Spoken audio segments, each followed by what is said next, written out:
2 Corinthians chapter 12. It is not expedient for me, doubtless, to glory.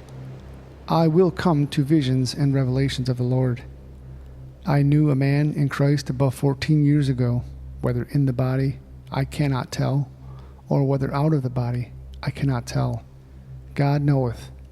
Such an one caught up to the third heaven. And I knew such a man, whether in the body or out of the body, I cannot tell, God knoweth, how that he was caught up into paradise, and heard unspeakable words, which it is not lawful for a man to utter. Of such an one will I glory, yet of myself I will not glory, but in mine infirmities. For though I would desire to glory, I shall be not a fool, for I will say the truth. But now I forbear, lest any man should think of me above that which he seemeth me to be, or that he heareth of me. And lest I should be exalted above measure through the abundance of the revelations, there was given to me a thorn in the flesh, the messenger of Satan to buffet me, lest I should be exalted above measure. For this thing I besought the Lord thrice, that it might depart from me.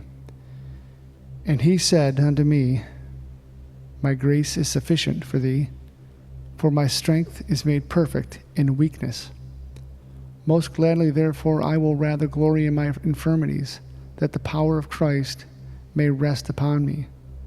Therefore I take pleasure in infirmities, in reproaches, in necessities, in persecutions, in distress for Christ's sake.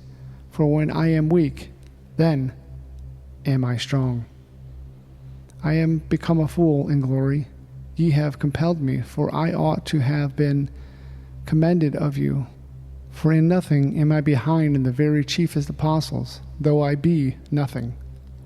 Truly the signs of an apostle were wrought among you in all patience, in signs and wonders, and mighty deeds. And what is it wherefore ye were inferior to other churches, except it be that I myself was not burdensome to you? Forgive me this wrong. Behold, the third time I am ready to come to you, and I will not be burdensome to you. For I seek not yours, but you. For the children ought not to lay up for the parents, but the parents for the children. And I will very gladly spend and be spent for you, though the more abundantly I love you, the less I be loved. But be it so, I did not burden you. Nevertheless, being crafty, I caught you with guile. Did I make a gain of you by any of them whom I sent unto you? I desired Titus, and with him I sent a brother. Did Titus make a gain of you? Walked we not in the same spirit? Walked we not in the same steps? Again, think ye that we excuse ourselves unto you?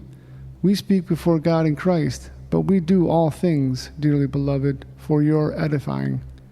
For I fear lest when I come, I shall not find you such as I would, and that I shall be found unto you such as you would not, lest there be debates, envyings, wrath, strife, backbitings, whisperings, swellings, tumults, and lest when I come again, my God will humble me among you, and that I shall bewail many which have sinned already, and have not repented of the uncleanliness of fornication and lasciviousness which they have committed.